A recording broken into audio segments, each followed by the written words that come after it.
Hello friends, നമസ്കാരം. നമ്മുടെ Kerala T V സീരിയലിലേക്ക് എല്ലാവർക്കും സ്വാഗതം. അങ്ങനെ നമ്മുടെ സച്ചിയും അതുപോലെ സുധിയും കൂടി അവിടെ നിന്ന് ഇങ്ങനെ വഴക്ക് കൂടുക. പക്ഷെ വഴക്ക് കൂടുന്നതിനിടയിൽ രേവതി എന്ന് പറയുന്ന ഒരെണ്ണത്തിനെ തലയിലേക്ക് വലിച്ചിട്ടു എന്ന് ഇടയ്ക്കിടയ്ക്ക് നമ്മുടെ സച്ചി പറയുന്നുണ്ട്. അത് രേവതിയെ സംബന്ധിച്ചിടത്തോളം ഭയങ്കരമായി വേദന ഉണ്ടാക്കുന്ന ഒരു കാര്യമാണ്. അതിപ്പോൾ നമ്മളാണെങ്കിലും വേദന ഉണ്ടാവില്ലേ? അങ്ങനെ നമ്മുടെ രേവതി അതൊക്കെ കേട്ട് വിഷമിച്ച് നിൽക്കുമ്പോൾ സച്ചിയാണെങ്കിൽ തനിക്ക് സുധിയോട് തീർക്കാൻ പറ്റുന്ന ആ ഒരു ദേഷ്യമൊക്കെ തീർക്കാൻ കിട്ടിയ ഒരു അവസരം അത് വളരെയേറെ മുതലെടുക്കുവാണ്. പണിയില്ല, പൈസയില്ല, അവനാണ് നല്ല ഷർട്ടൊക്കെ കൊടുത്ത് ഇറങ്ങിയിരിക്കുക. നിന്നെ കണിയം കുത്തിപ്പൊട്ടിക്കട്ടെടാ, നീ എന്നതാടാ എന്നൊക്കെ ചോദിക്കുമ്പം സച്ചി, നീ കുറച്ചുകൂടി മാന്യമായിട്ട് സംസാരിക്കണം. അപ്പോൾ രേവതി തൊട്ടടുത്ത് നിൽക്കുന്നത് കൊണ്ട് അതിൻ്റെതായ നാണക്കേടാശാനുണ്ട്. അപ്പം നീ കുറച്ച് മാന്യമായിട്ട് സംസാരിക്കണമെന്ന് അനുജനോട് പറയുമ്പം ഞാൻ എന്താടാ നിന്നോട് മാന്യത കാണിക്കേണ്ടത്? നിന്നോട് ഞാൻ എന്താ മാന്യത കാണിക്കേണ്ടത്?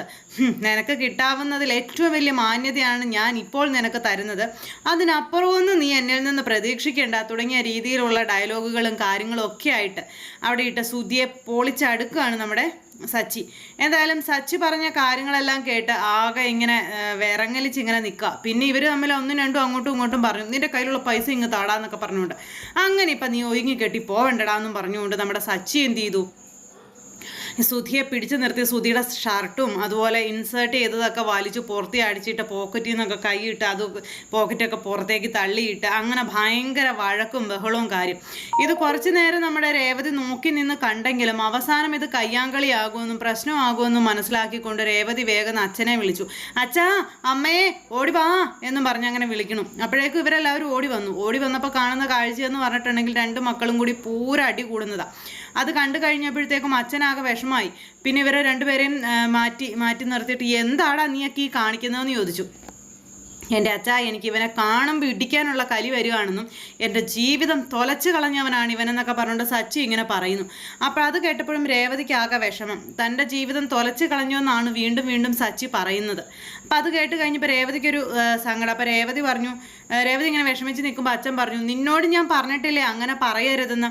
രേവതിയെ നിനക്ക് കിട്ടിയത് കൊണ്ട് നിനക്ക് എന്ത് ദോഷമാടാ വന്നിട്ടുള്ളത് എന്ന് അച്ഛൻ മകനോട് ചോദിക്കുന്നു. അപ്പോൾ അത് ചോദിക്കുന്നത് കേട്ട് കഴിഞ്ഞപ്പോഴത്തേക്കും മകന് പിന്നെ ഒന്നും പറയാനില്ല. നീ ഇപ്പം ഈ ചെയ്യുന്നത് ഏറ്റവും വലിയ തെറ്റാണെന്നുള്ള കാര്യം അച്ഛൻ മകനോട് പറയാണ്.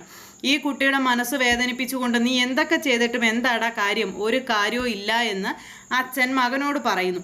നിനക്ക് കുറച്ചെങ്കിലും മര്യാദ ഇല്ലേ സച്ചി എന്നൊക്കെ ചോദിച്ചുകൊണ്ടൊക്കെ.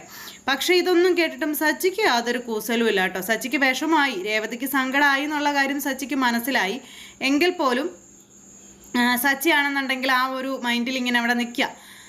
അങ്ങനെ ഈ വഴക്കും കാര്യങ്ങളെല്ലാം കഴിഞ്ഞു. ഞാനൊരു കാര്യം പറഞ്ഞേക്കാം, എന്തൊക്കെ സംഭവിച്ചാലും എനിക്ക് എൻ്റെ പൈസ കിട്ടണം. എൻ്റെ പൈസ കിട്ടാതെ ഞാൻ സമ്മതിച്ച് തരില്ല എന്ന് തീർച്ചയായിട്ടും തീർപ്പിച്ചു പറഞ്ഞു നമ്മുടെ സച്ചി. ആ പൈസ കിട്ടാതെ ഒരു കല്യാണവും ഇവിടെ നടക്കില്ല എന്ന് തറപ്പിച്ചു പറയുക. അപ്പം അതൊക്കെ കേട്ടപ്പോഴത്തേക്കും ചന്ദ്രയ്ക്ക് ആകെ ഇതായി. അപ്പം ചന്ദ്രയ്ക്ക് മനസ്സിലായി ഇവൻ ഇത് സീനാക്കും, ഇവനിത് വിഷയമാക്കും. അതുകൊണ്ട് നോക്കിയും കണ്ടും ഇവൻ്റെ അടുത്ത് മയപ്പെട്ട് നിന്നാൽ മാത്രമേ കാര്യങ്ങൾ മുന്നോട്ട് കൊണ്ടുപോകാനായിട്ട് പറ്റത്തുള്ളൂ. അതുകൊണ്ട് വളരെ സൗമ്യമായി മര്യാദയായി ഇവനോട് ഇടപെടാം.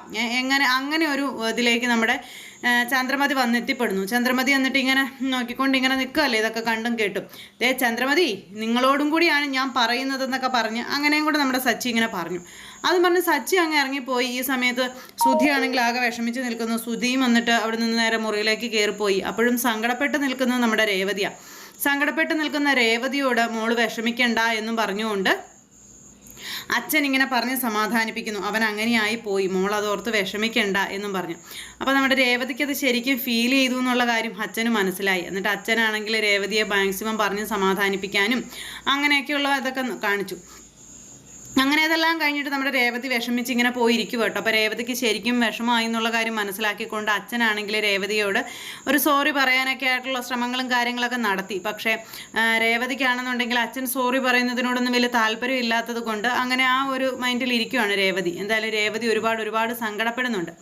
അങ്ങനെ രേവതിയുടെ ജീവിതത്തിൽ ഈ സച്ചി ഒരുപാട് വേദനകൾ ഉണ്ടാക്കുന്ന ഓരോ കാര്യങ്ങൾ കാട്ടിക്കൂട്ടുന്ന സമയത്ത് പിന്നീട് കാണിക്കുന്നത് ശ്രുതിയാണ്. ശ്രുതിയും കൂട്ടുകാരിയും കൂടി ഇരുന്ന് ഇങ്ങനെ സംസാരിക്കുക. അപ്പോൾ സംസാരിക്കുന്ന സമയത്ത് ഈ വിവാഹത്തിൻ്റെ മറ്റു ഒരുക്കങ്ങളും കാര്യങ്ങളും ഒക്കെ ആയിട്ട് ചന്ദ്രമതി മുന്നോട്ട് പോകും. അപ്പോൾ പിന്നെ ചന്ദ്രമതി വീണ്ടും ഈ വീട്ടുകാരെ പറ്റിയൊക്കെ ഇങ്ങനെ ചോദിക്കും. അങ്ങനെ വന്നു കഴിയുമ്പോൾ നീ എന്ത് ചെയ്യും, എങ്ങനെയാണ് അവരെ ഇതിൽ നിന്ന് പിന്തിരിപ്പിക്കുന്നത് എന്നിങ്ങനെ ചോദിച്ചു. അപ്പം അതിന് താനൊരു വഴി കണ്ടിട്ടുണ്ടെന്നുള്ള കാര്യം ശ്രുതി പറയാം. എന്നിട്ട് ശ്രുതിയാണെങ്കിൽ ഭാമയെ വിളിച്ചിട്ട് ഭാമയുടെ വീട്ടിലേക്ക് ചെല്ലാം, അത്യാവശ്യമായിട്ട് എനിക്ക് അമ്മയെ, അതായത് ആൻറ്റിയെ ഒന്ന് കാണണം, അപ്പം അമ്മയോടൊന്ന് വരാവോ എന്നിങ്ങനെ ചോദിക്കണം. അപ്പം അങ്ങനെ ചോദിച്ചപ്പം ശരി വരാം, ഫോണും അങ്ങ് കട്ട് ചെയ്ത് എന്നിട്ട് ഭാമയുടെ വീട് ലക്ഷ്യമാക്കി പറക്കുവാണ്. കാരണം മരുമകളാണ് വിളിച്ചതേ, മരുമകളെ കൈവിട്ട് പോകരുതല്ലോ, അതുകൊണ്ട് തന്നെ വെച്ചടിച്ച് പോവുക. അവിടെ ചെന്ന് കഴിഞ്ഞപ്പം ആ മോളുണ്ടല്ലോ, എന്താ മോളെ എന്തിനാ കാണണമെന്ന് പറഞ്ഞ്, എന്താ വിശേഷം എന്നൊക്കെ ഇങ്ങനെ ചോദിച്ചു.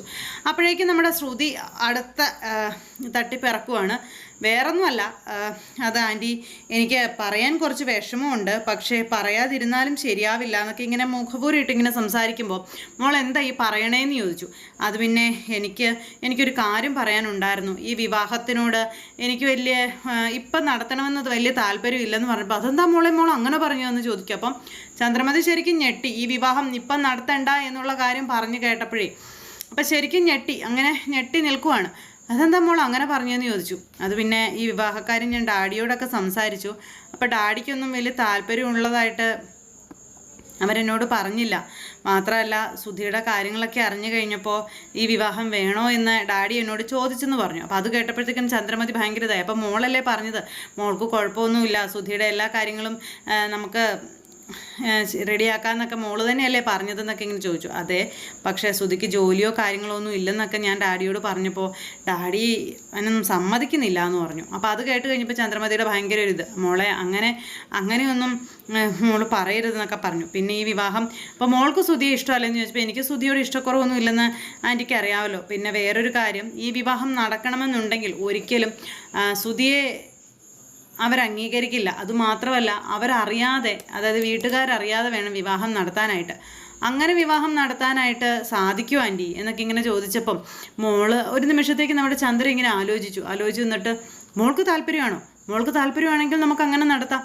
ഏതായാലും ഇന്നല്ലെങ്കിൽ നാളെ ഡാഡിയൊക്കെ ഈ ഒരു ദേഷ്യമൊക്കെ മറന്നു വരും മോളെ, അത് 100% ഉറപ്പുള്ള കാര്യമാണ്. അതുകൊണ്ട് നമുക്ക് വേണമെന്നുണ്ടെങ്കിൽ അവരോട് പറയാതെ കല്യാണം നടത്താം, അതിനൊന്നും പ്രയാസമോ കാര്യങ്ങളോ ഒന്നും ഇല്ല. മോൾ അതൊന്നും ഓർത്ത് വിഷമിക്കേണ്ട, ടെൻഷൻ അടിക്കേണ്ട തുടങ്ങിയ കാര്യങ്ങളൊക്കെ ഇങ്ങനെ പറഞ്ഞു. അപ്പോൾ അതൊക്കെ കേട്ട് കഴിഞ്ഞപ്പോഴത്തേക്കും എന്നാൽ അങ്ങനെയാണെന്നുണ്ടെങ്കിൽ തനിക്ക് കുഴപ്പമില്ല എന്ന് ഈ പുള്ളിക്കാരിയും ശ്രുതി പറയാം. കാരണം എന്താ, അവരെ കുറിച്ച് പിന്നെ ഇവരൊന്നും ചോദിക്കില്ല. അപ്പോൾ ഇതൊക്കെ അവിടെ വീട്ടിലുള്ളവർ സമ്മതിക്കുമോ എന്നിങ്ങനെ ചോദിച്ചപ്പം അതൊക്കെ സമ്മതിപ്പിക്കുന്ന കാര്യം ഞാൻ ഏറ്റു, മോൾ അതൊന്നും ഓർത്ത് വിഷമിക്കേണ്ട, അതെല്ലാം നമുക്ക് റെഡിയാക്കാം എന്ന് പറഞ്ഞ് അങ്ങനെ പറയണം. അപ്പോൾ അങ്ങനെ ഇവർ തമ്മിലുള്ള ഒരു ഡീലിങ്സിൻ്റെ പുറത്ത് ശ്രുതി ഉദ്ദേശിച്ച കാര്യങ്ങളെല്ലാം നടത്തിയെടുത്തുകൊണ്ട് ആ ഒരു വിവാഹം നടത്താനും ഒക്കെയുള്ള കാര്യങ്ങളും ഒക്കെ ആയിട്ട് നമ്മുടെ ചന്ദ്രമതി സ്വന്തം കുഴി തോണ്ടിക്കൊണ്ട് മുന്നോട്ട് പോണു. അപ്പോൾ അങ്ങനെയൊക്കെയുള്ള ഒരു സിറ്റുവേഷനും കാര്യങ്ങളൊക്കെ കൂട്ടിയിണക്കിക്കൊണ്ടാണ് നമ്മുടെ നാളത്തെ അടിപൊളി കഥ വരുന്നത്. അപ്പോൾ എല്ലാവരും കാത്തിരുന്ന് കാണണം, ആരും തന്നെ മിസ് ചെയ്ത് കളയരുത്. എല്ലാവർക്കും നല്ലൊരു ദിവസം ആശംസിക്കുകയാണ്.